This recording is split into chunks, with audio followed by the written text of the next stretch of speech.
अस्सलाम वालेकुम नाज़रीन, मैं हूं हमजा बिलाल और आप देख रहे हैं गेट रियलिटी। नाज़रीन सोचिए, अगर आपके इर्द गिर्द कोई ऐसा दरख्त हो जो ना पानी मांगे, ना धूप, ना ज़मीन, और फिर भी हज़ारों दरख्तों से ज़्यादा काम करे। ये कोई जादू नहीं, ये कोई साइंस फिक्शन कहानी नहीं, ये है हकीकत। एक ऐसा दरख्त जो खामोशी से हमारे माहौल से जहरीली गैसें खींच ले, जो माहौलियाती तबाही का रास्ता रोक दे, और जो आज की दुनिया में कई ममालिक में लगाया जा चुका है। मगर क्या आपने कभी सोचा है, क्या ये हैरत अंगेज़ इजाद पाकिस्तान में भी लग सकती है?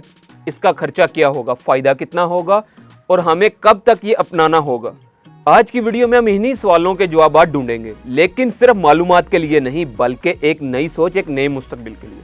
तो वीडियो को आखिर तक देखिएगा, क्योंकि आज हम बात करेंगे दरख्तों की जो साया नहीं उम्मीद देते हैं।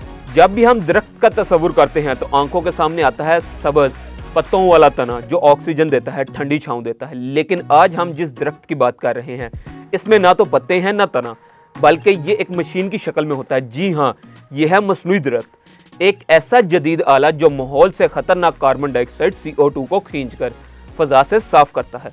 अब आप सोच रहे होंगे कि जब कुदरती दरख्त ये काम करते हैं तो फिर इन मसनूई दरख्तों की क्या जरूरत है। तो चलिए एक मुआवजा करते हैं। एक आम दरख्त साल भर में सिर्फ 20 से 22 किलोग्राम कार्बन डाइऑक्साइड यानी कि CO2 को जज़ब करता है, जबकि एक मसनूई दरख्त साल में 1 टन से लेकर 10 टन तक कार्बन डाइऑक्साइड निकाल सकता है। यानी एक मशीनी दरख्त 500 से 1000 दरख्तों के बराबर है। यही वो फर्क है जो दुनिया को मसनूई दरख्तों की तरफ ले जा रहा है। कार्बन डाइऑक्साइड न सिर्फ ग्लोबल वार्मिंग की बड़ी वजह है, बल्कि ये इंसानी सेहत के लिए भी एक छुपा हुआ कातिल है। ये गैस फेफड़ों को मुतासिर करती है, सांस की बीमारियां पैदा करती है, और ऑक्सीजन की कमी की वजह से दिमाग, दिल और दीगर असाब मुतासिर होते हैं। मगर ये मसनूई दरख्त हैरत अंगेज तौर पर ना तो बिजली इस्तेमाल करता है, ना पानी, और ना ही ज़मीन की ज़रूरत होती है। ये सिर्फ फिजा में मौजूद नमी से फ़ायदा उठाकर CO2 को खींचते हैं। इन्हें DAC direct air capture technology कहा जाता है, यानी बराह रास्त हवा से कार्बन डाइऑक्साइड खींचने वाली टेक्नोलॉजी। इनमें एक खास किस्म का रेजन या सोर्बेनत होता है जो कार्बन डाइऑक्साइड को जज़ब कर लेता है।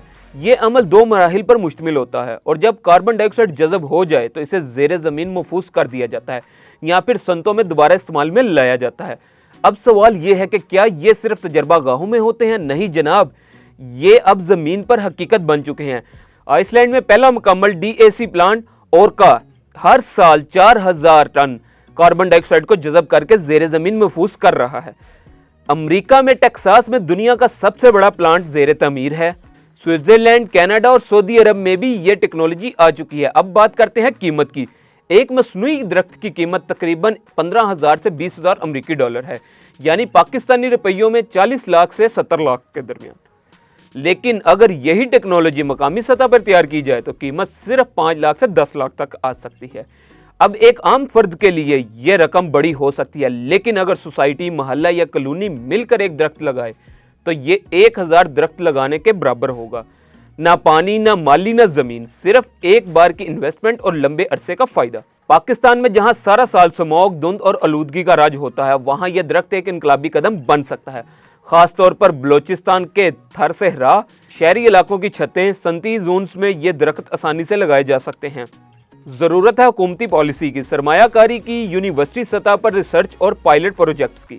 और अगर हमने ये सब वक्त पर ना कर लिया तो यकीन करें पाकिस्तान सिर्फ आलूदगी से नहीं बल्कि आलमी माहौलियाती दौड़ में भी सबसे आगे निकल सकता है। आखिर में दोस्तों, कुदरती दरख्त हमें ज़िंदगी देते हैं, ये मसनूई दरख्त हमें मौका देते हैं खुद को बदलने का, माहौल को बचाने का, और आने वाली नस्लों के लिए ज़मीन महफूज बनाने का। अगर आप चाहते हैं कि पाकिस्तान इस इनकलाब का हिस्सा बने तो इस वीडियो को लाइक करें, कमेंट्स में अपनी राय ज़रूर दें और शेयर करें ताकि पैगाम ज़्यादा से ज़्यादा लोगों तक पहुंचे। याद रखिए, दरख्त सिर्फ ऑक्सीजन नहीं देते, बाज़ औक़ात वो इंसानियत की सांसें बचाते हैं। इंशाल्लाह मिलेंगे एक और नई वीडियो के साथ, तब तक के लिए अल्लाह हाफ़िज़।